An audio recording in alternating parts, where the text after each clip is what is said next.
All right, two segments. This last segment is going to be kind of short because we're getting to the end of the line.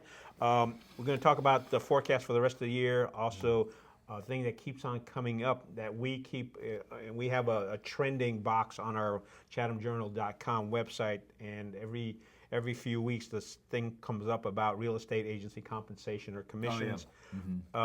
We talked about medium income, so we're going to knock that out. Good. But before we hit forecast for the rest of the year, in part two we talked about sewer access. Still the biggest thing. Still the biggest thing. I mean, it's just funny that that was an issue in the late 19th century, and here we are 130, 140 years later, and that is still the biggest issue. I mean, where can you get rid of your wastewater? I mean, that is the biggest issue. And so we have some privatized systems throughout the county right now. Farrington. Farrington, Briar Chapel, Governor's Club, Chapel Ridge, the Preserve. I think people would be really surprised about how many private wastewater treatment facilities there are. I mean, really it comes down to we have Pittsboro, Siler City, and Goldston.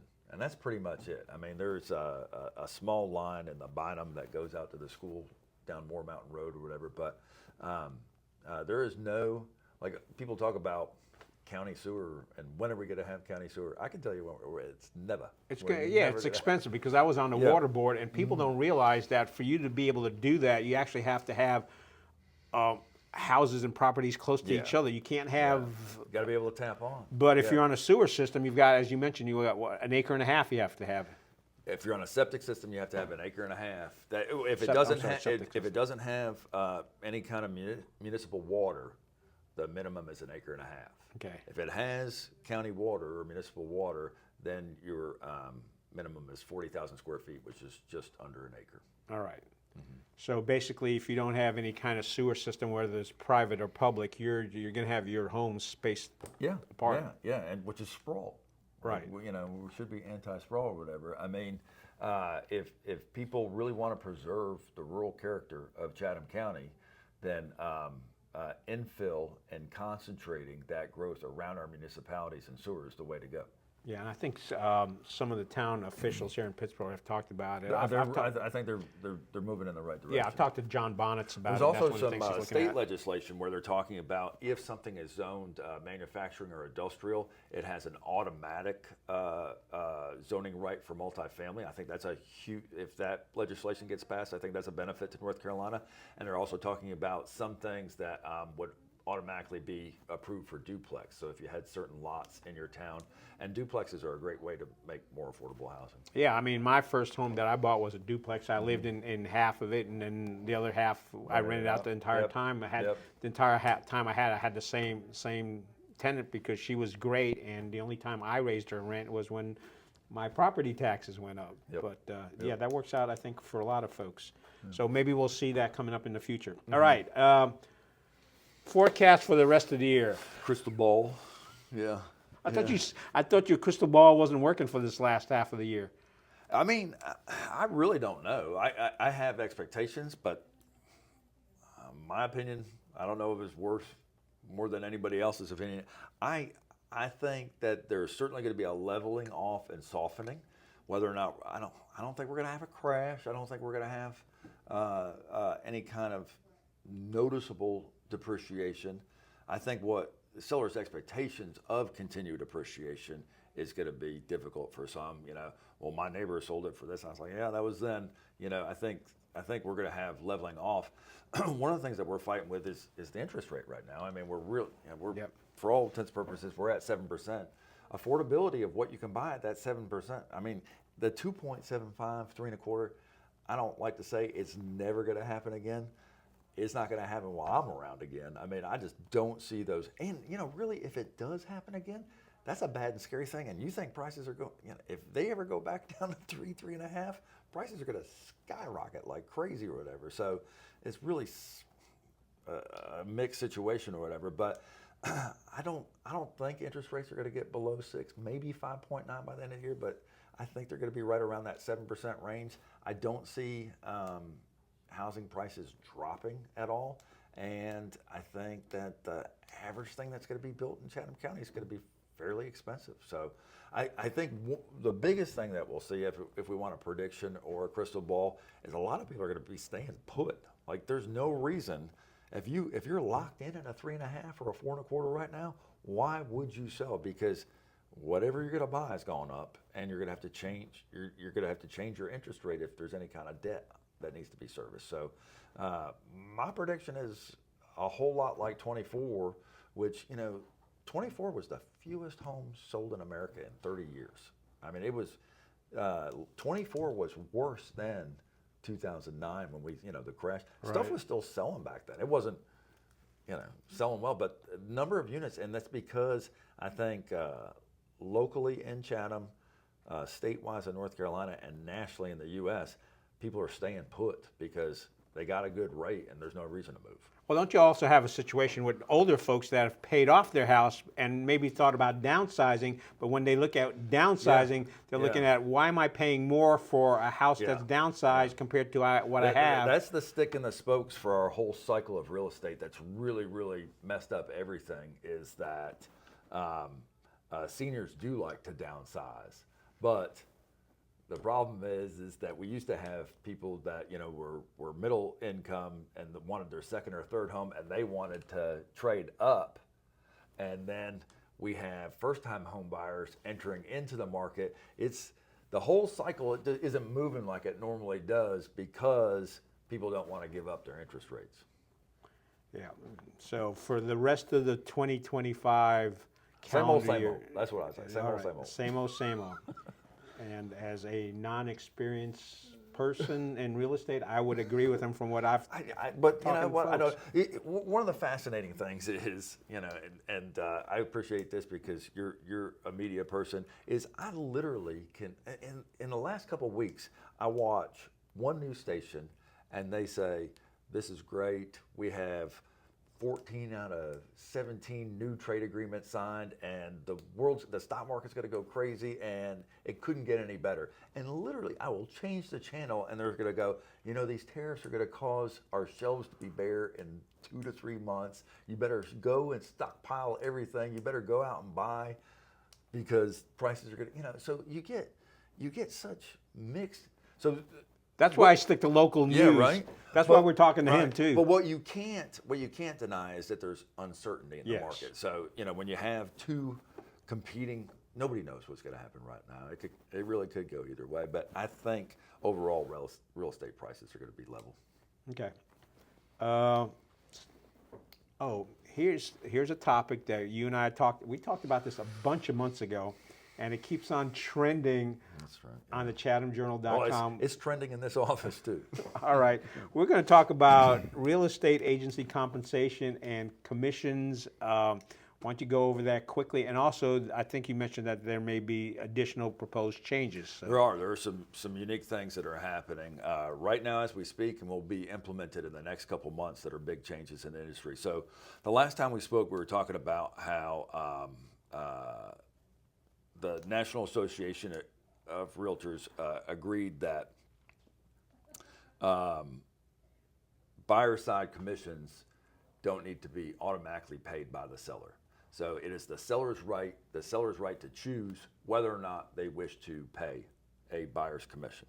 So the traditional way it was is that you listed something at 6%, and the seller paid, of that 6%, they paid 2.5% or 3% to a buyer's agent. So the buyer's agents got in their car, drove people around, met them at the house, and they knew that if they sold the house, the buyer's commission was built in with a listing agreement, and they were going to get paid. That's completely changed. So what happens now is there's no more walking in, getting in my car, let's go out to a listing and everything. There's a consultation with the buyer. And they're going to say, okay, if you wish to hire me, if you like my expertise and you want someone to help you with this transaction, write up the contract, go through the inspections, all the work that's involved.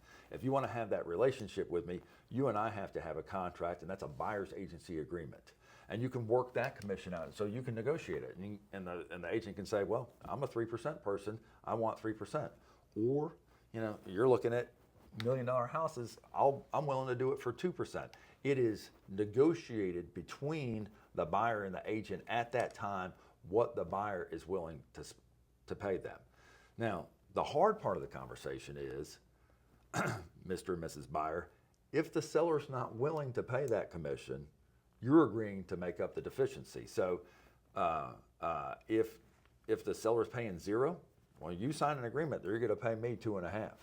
If the seller says they're going to pay 1%, well, you have to pay me the difference of the 1.5%. And so that is the big change in the industry. I like it. I think that professionals should act like professionals, be treated like professionals. It's free market capitalism. The agent can prove their worth rather than it being automatically built in. Right. You know, now there's a discussion. If you wish to hire me, this is what I charge. You can have the discussion that agents aren't worth $5,000 or $10,000 or whatever. That's fine. I mean, I'm all for that. You can have that discussion. I think agents are worth what they get paid, but we can all figure this out. It'll all work out in the wash. The tragic part is we were talking earlier about affordable housing. If I've just scraped up enough money to get enough down payment and pay for all these things, and now you tell me that, like, in additional to my $10,000 in closing costs, I have to pay an agent $5,000 or $10,000 in commissions in addition to that, and that money has to come out of my pocket. That's a hard thing for a first-time buyer or affordable, someone that wants affordable housing. In those situations, if you're in the 200, 250, 350 range, I highly recommend that the seller offer that commission, because that's going to just give them a lot more exposure. But that's a conversation that the seller gets to have with the listing agent. And again, it's worked out. It's discussed, it's talked about. The fact that there's more transparency and more discussion about these commissions, I think is a good thing for the industry. You're pausing. I'm pausing because I can't think of any other question to ask about it, and the reason It's my thing. I really like this. I think it's a lot of agents are like, oh, this is horrible, da da da. A lot of sellers are like, I don't have to pay a commission now. Okay, and a lot of buyers are like, I'm only going to pay them 1%. I love the fact that there's so much discussion out there. It all works out. People are going to agents get to prove their value to their clientele, and I get to have good discussions with my sellers.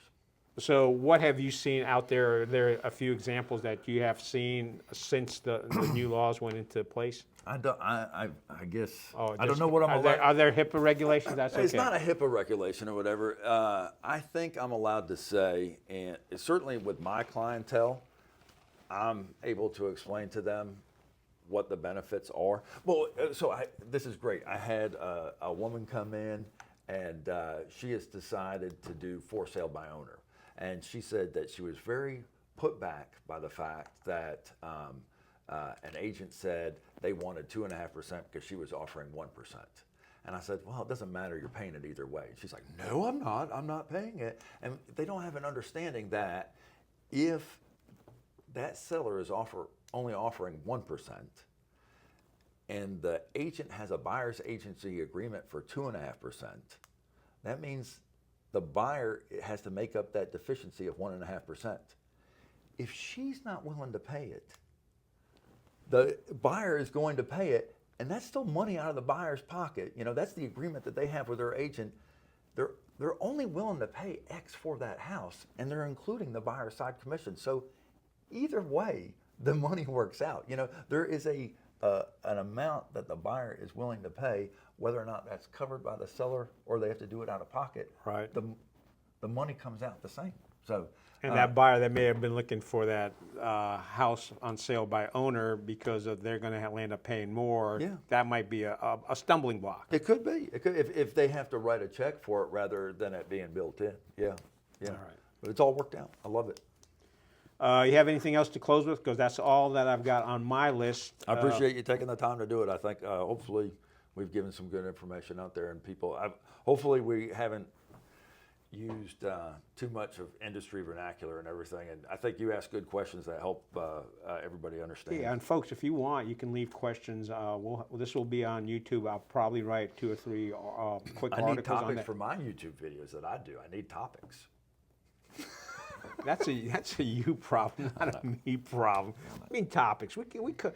Did you find? No, a lot of agents will do like individual listings and everything. I speak about real estate concepts on my videos. Yeah. And you could try to explain to the folks. You're doing like current stats in the market. I don't do that so much on my YouTubes. Right, but hopefully we've educated the folks here in Chatham County as to what's going on in Chatham County, because a lot of folks don't. I mean, they're kind of interested in what's going on in other counties, but This is our home. Yeah, exactly. Right. And that's the thing. You've been here 25 years, and that's one of the things we were talking about during one of the breaks is the fact that, well, what are your priorities? Your priorities as a resident first.